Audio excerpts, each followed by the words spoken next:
Power में रहलो power में रहलो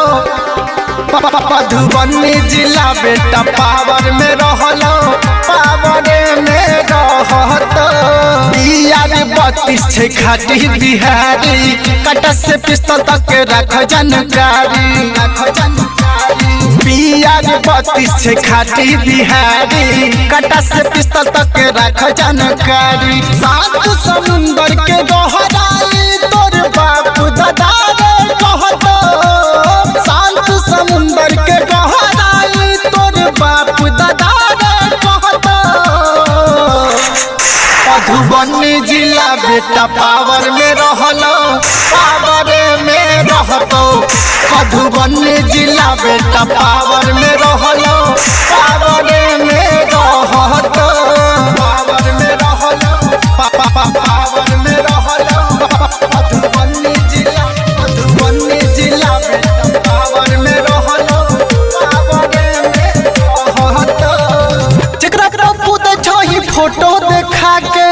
ओहरे मारल जतो उल्टा टंगा के जकरा कपूत छही फोटो देखा के ओहरे मारल जतो ओतो टंगा के मारी रे बेटा सुनै देह तोहर नहीं सहता ओतो के मारी रे बेटा सुनै देह तोहर नहीं सहता मधुबनी जिला बेटा पावर में रहलो पावर में रहतो मधुबनी जिला बेटा पावर में रहलो पावर में रहतो पावर में रहलो पावर में रहलो मधुबनी जिला बेटा पावर में रहलो पावर में रहतो कतौ है तो चाहे तो हर इलाका ओ तो हो तो बेटा हमारे धमाका कतौ है तो चाहे तो हर इलाका ओ तो है तो बेटा हमारे धमाका राजा जानी दिलदार दीपक तेवर के करो सहतो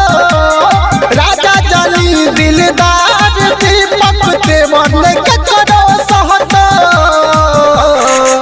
मधुबनी जिला बेटा पावर में रहलो पावर में रहतो मधुबनी जिला बेटा पावर में रहलो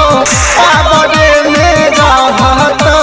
रिकॉर्डिंग बाय माँ जानकी रिकॉर्डिंग स्टूडियो मिर्जापुर।